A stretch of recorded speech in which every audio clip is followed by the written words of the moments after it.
OK, takže čus lidi, já vás vítám u dalšího videa a dneska to bude poslední díl ze série VirtualBoxu. Poslední, druhý díl vyšel zhruba před měsícem, takže tak no, takže udělám poslední díl a dokončím sérii. Asi první sérii na kanále, takže to bych chtěl zarámovat, nebo nějaké ocenění, protože vy víte, jak já to mám se sériema.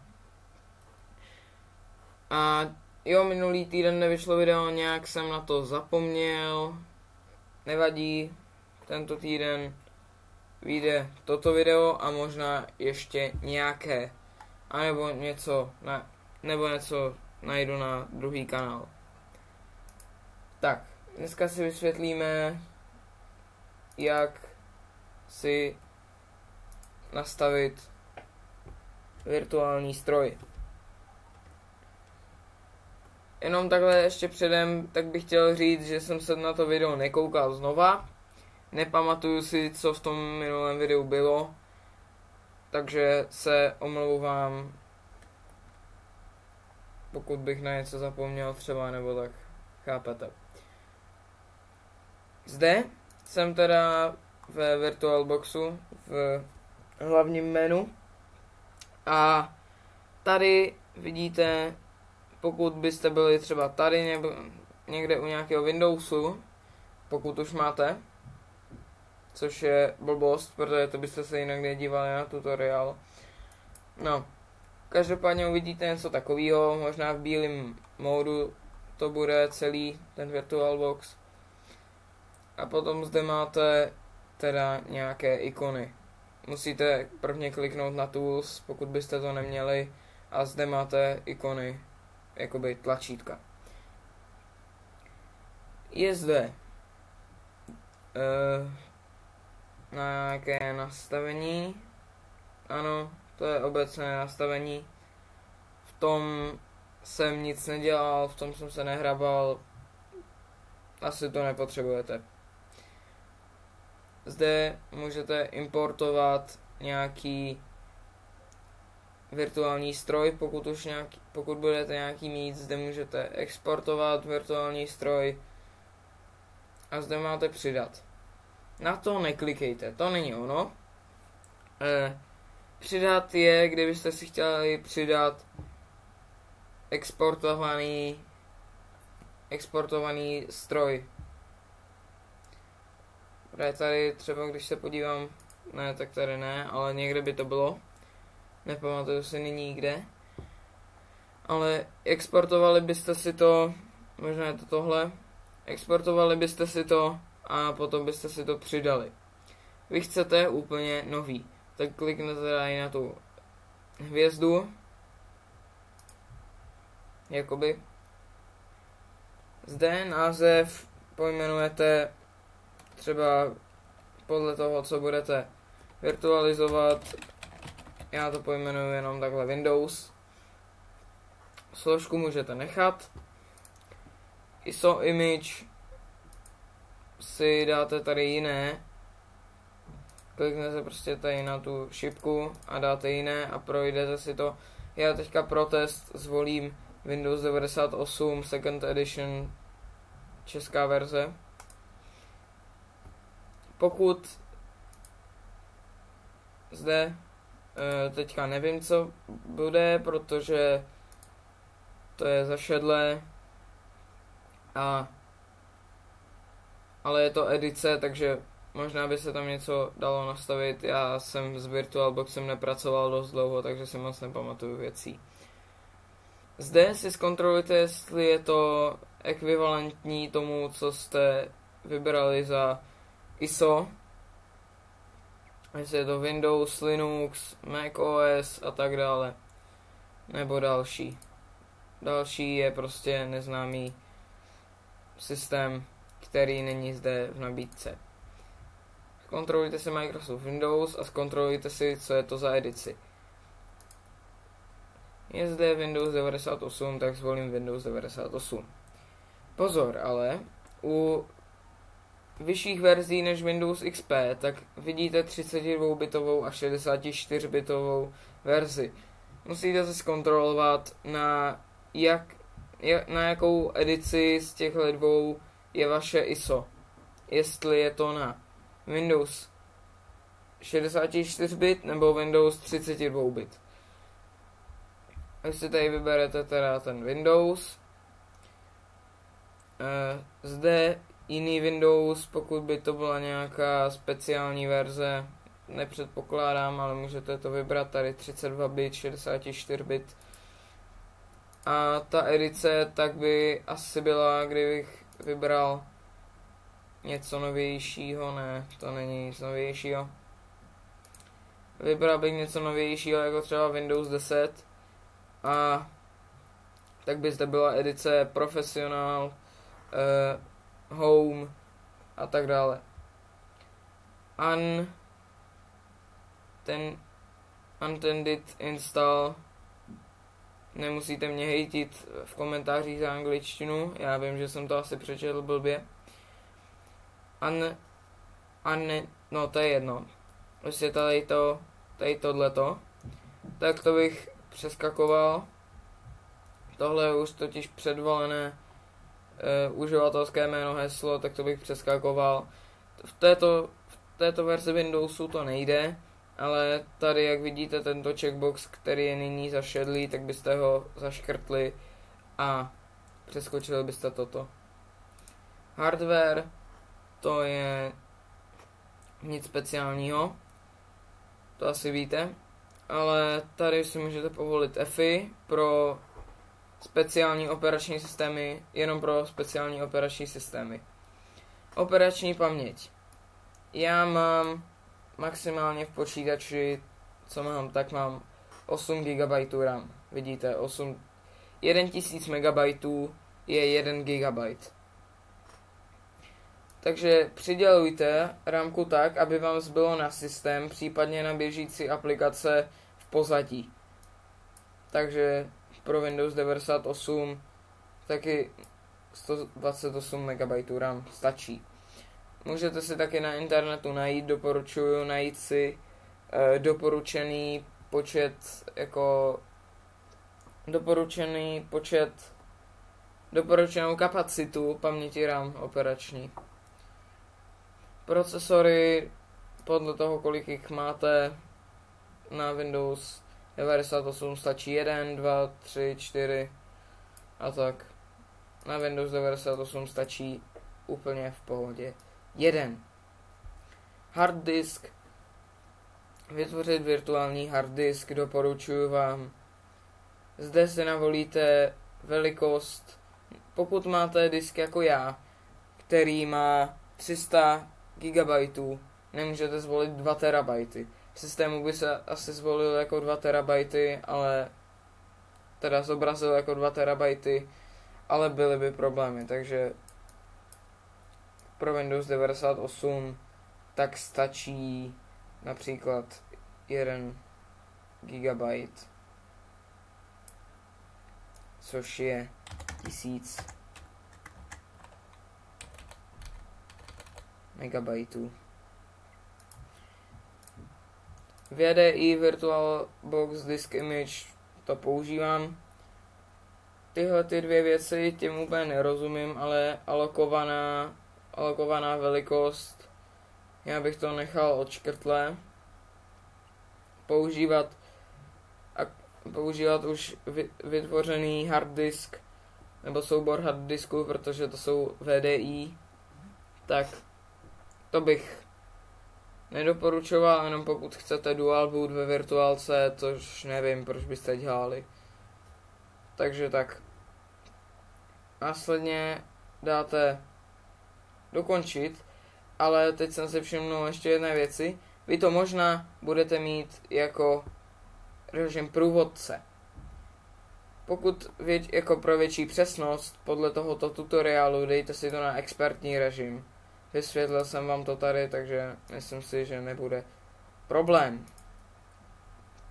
A zde se mě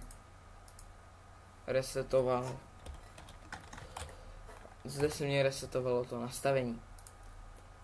Microsoft Windows a je to Windows 98. Bla bla bla.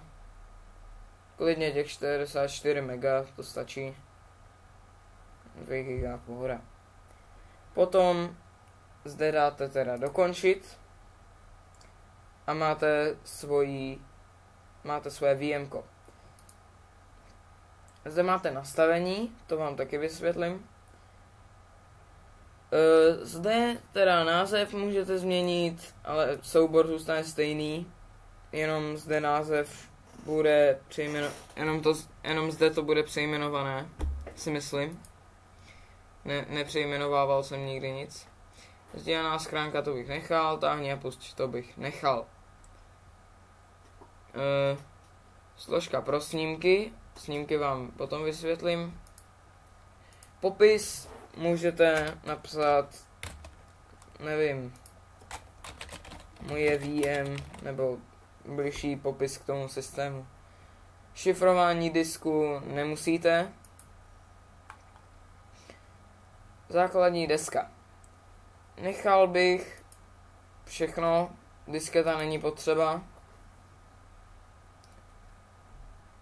Ne, to je pořadí bootování, takže klidně disketu. Klidně bych nechal všechno. Tady zde můžete změnit nastavení operační paměti. Hele, tady něco, jo, tady můžete přehazovat pořadí těmato šipkama.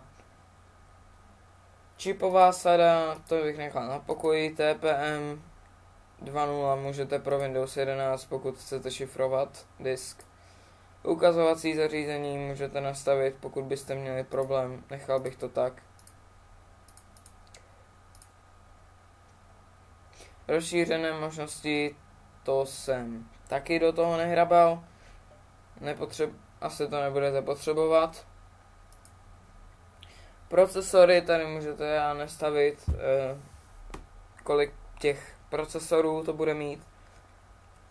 Můžete to přenastavit. A tady jaké maximální procenta bude mít procesor, aby se omezilo třeba přehřívání nebo tak. Tady pokud to dáte teda na méně než 40, tak už to je červený a je to blbý, protože nebude dostatek zdrojů na systémové aplikace a programy na pozadí. Nemyslím jakože pro programy, pro služby na pozadí. Tak. A taky jsem si teďka všiml, když uděláte špatné nastavení, tak se vám zde ukáže zjištěno neplatné nastavení. Takže byste to potom museli vrátit, nebo je to v kolizi tady s touto věcí. Tak. Akcelerace, nechal bych akceleraci. Paravirtualizace můžete povolit, není potřeba, ale obrazovka. Můžete nastavit videopaměť, počet monitorů, kolik chcete, aby uměla ta virtuálka. Ovladač grafické karty je zase neplatné nastavení, takže to nechám na VirtualBox VGA. Můžete povolit 3D akceleraci, případně vzdálená obrazovka, to bych asi nechal na pokoji, to nebudete potřebovat. Nahrávání případně můžete, ale tak máte programy jako tady OBS Studio, přes které já natáčím a tak. Takže nemusíte nahrávat přes VirtualBox. Úložiště, flopy, nemusíte. Tady máte ten hard disk, zde můžete nastavit, pokud byste měli problém, teď mě to vypadlo. Můžete nastavit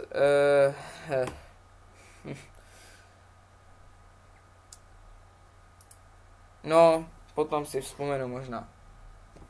SSD disk můžete povolit. A zde máte CDčko s tím ISem, ze kterého to bude bootovat.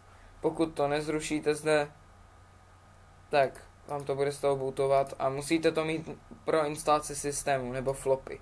Nebo nějaký způsob bootování musíte mít pro instalaci systému, jinak to bude prázdné VM, prázdný virtuální hard disk a nedostanete se nikam. Zvuk. Nechal bych v pohodě, neměl jsem problém. Zvukový ovladač, tady zvuková karta, můžete zvolit, pokud by byl problém. Já jsem to nechával vždycky takhle. Síť, pokud budete testovat viry, což vám nedoporučuji, pokud nevíte, s čím se zahráváte, tak dáte nepřipojeno a nebo tady úplně zakážete síťovou kartu. A ještě já pro jistotu dávám kabel odpojený. Nyní to můžu nechat takto. Karta 2, karta 3, pokud by byla potřeba jako serverové VM nebo tak můžete. Ale pro standardní používání jenom tak osobně pro vás, tak není potřeba. Sériové porty můžete povolit, pokud byste chtěli něco konfigurovat přes sériový port nebo takové podobné věci. USB. Užitečná věc. Povolujte si USB a pokud váš systém má ovladače na USB, jako třeba už Windows 2000, na Windows 98 byste museli doinstalovat ovladač na USB. Ale pokud máte například Windows 10 na virtuálce, tak dáte USB 2.0, není 1.0 je pomalý a 3.0 to je zase moc rychlý, to není potřeba. Zapojíte si nějakou flešku do počítače, přes kterou si tam přinesete třeba nějaký vir. Připojíte si ji zde, uvidíte ji jako zařízení, bude to něco, co se tam objeví a nebude to takhle ve výchozí nabídce, takže až to tam připojíte, tak by se vám to tady mělo objevit a budete vědět, co to je za flešku. Až byste zapínali ten vir, opět nedoporučuju, pokud nevíte, co děláte, tak odpojit tu flešku a zakázat USB případně. Aby se vám nezavirovala i fleška, protože pokud se vám zaviruje ta fleška, nebo ten virus si udělá svoji kopii na flešku a vy vypnete to VM, tak ona se vám ta fleška zpátky nasdílí do normálního operačního systému a mohli byste dostat virus znova na reálný systém a to není úplně příjemný.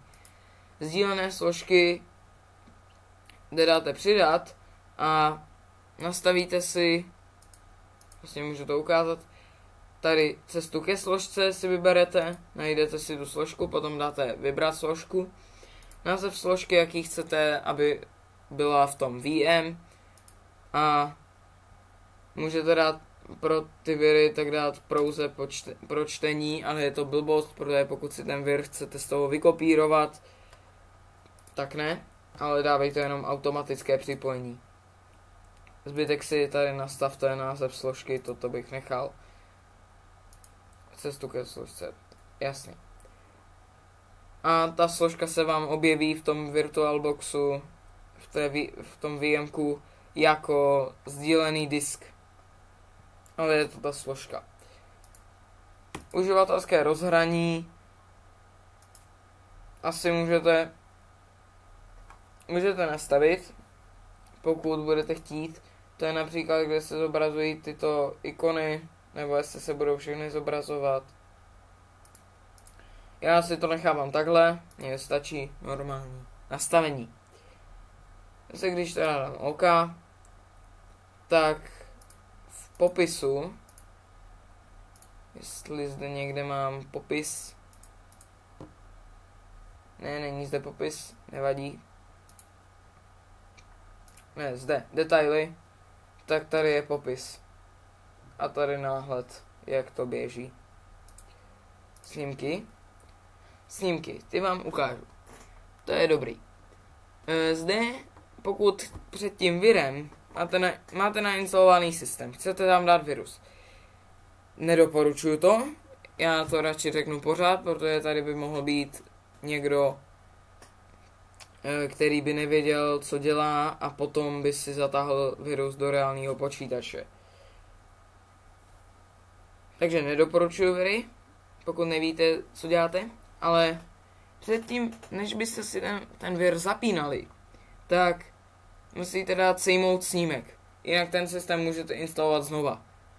Dáte si snímek, napíšete si třeba před spuštěním viru, popis snímku, třeba první snímek, tak se vám udělá snímek. Teďka můžete dělat, co chcete, a až byste udělali nějakou špatnou změnu, tak kliknete na ten snímek, na to jméno toho snímku, který jste si udělali, a dáte toto. Restore snapshot. To se obnoví snímek. Takže to bude předtím, než jste ten virus stáhli. Zase a znova nedoporučuji viry, pokud nevíte, s čím si zahráváte. Klonování. Vím, že jsem s tím něco dělal, ale tohle vám ukazovat nebudu, to vyloženě nepotřebujete k práci s VirtualBoxem, není to zas tak podstatné.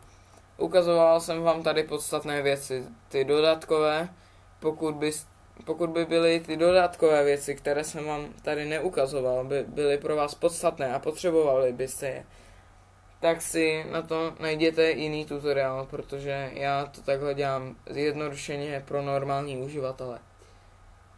Tak. To bylo asi všechno z tohohle videa. Já doufám, že se vám toto video líbilo. Dejte like, dejte odběr. Blížíme se, nebo jako, máme 73 odběratelů, ale blížíme se tím pádem ke 100. Takže podpořte mě odběrem. Budu rád. A jo, dosáhneme 100. Když už jste tohle video dokoukali až sem, tak teda dejte like, protože se vám asi líbilo. Můžete nechat nějaký komentář. Případně pokud nesouhlasíte nějakým způsobem s tímhle videem, tak dejte palec dolů. Já aspoň mám zpětnou vazbu. To bylo všechno. Mějte se hezky a čau.